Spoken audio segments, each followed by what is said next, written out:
Oklahoma is a state overflowing with Native American roots. The name alone comes from the Choctaw words Okla and Hama, which together mean red people. According to Travel OK, 67 nations have, at one time or another, called Oklahoma home. I am a proud Choctaw, meaning Choctaw. Throughout the years, I have attended many Indian festivals and experienced the cultures of multiple different tribes. Clearly, informing all of you about each tribe would be quite lengthy, so today I will be informing you about the history of 3 distinct tribes: the Cherokee, Choctaw, and Chickasaw. The Cherokee Nation boasts over 300,000 tribal citizens, making it the largest Indian tribe in the United States, proving they have recovered from a troubled history during the period of Indian removal. According to the Cherokee Nation website, the tribe's homeland was in Georgia, but in the 1830s, settlers began pushing them out. After losing thousands to the devastating Trail of Tears, the tribe began rebuilding. Schools, churches, and businesses were built, and the new Cherokee capital of Tahlequah was established. The Civil War caused many divisions in the tribe, as some members were split between the North and South forces. Their resiliency, however, once again prevailed.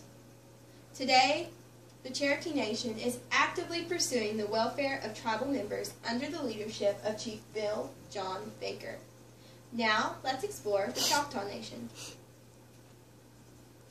The Choctaw people are native to Mississippi.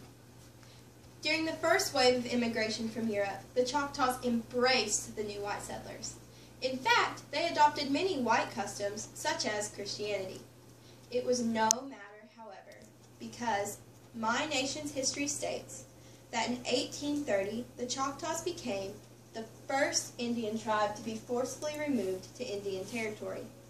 According to the Choctaw Nation website, nearly 2,500 members died along the Trail of Tears.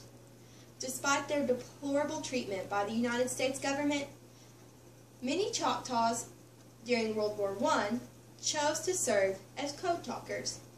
Thanks to their efforts, the United States was able to win key battles and end the war. Culture is very important to the Choctaw people. In fact, in the 1970s, a movement began to preserve the Choctaw language.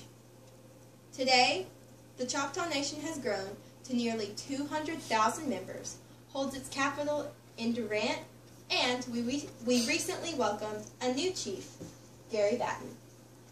Finally, I would like to inform you about the Chickasaw tribe. Originating in the areas of Alabama, Georgia, Kentucky, and Tennessee are members of the Chickasaw Nation. According to the Chickasaw Nation's website, the tribe was known as the Spartans of the lower Mississippi Valley.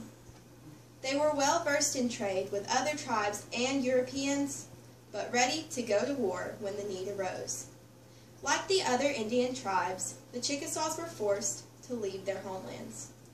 They were among the last to leave, leaving them with little land. The Chickasaws and Choctaws signed a treaty while in Indian territory, giving the newcomers formerly Choctaw land. During the Civil War, the Chickasaws pledged troops to the South, which created many hardships after their defeat. The tribe, however, has successfully rebuilt. Today, the Tribal Council governs from the capital of Tishomingo under the leadership of Governor Bill Inowatubi.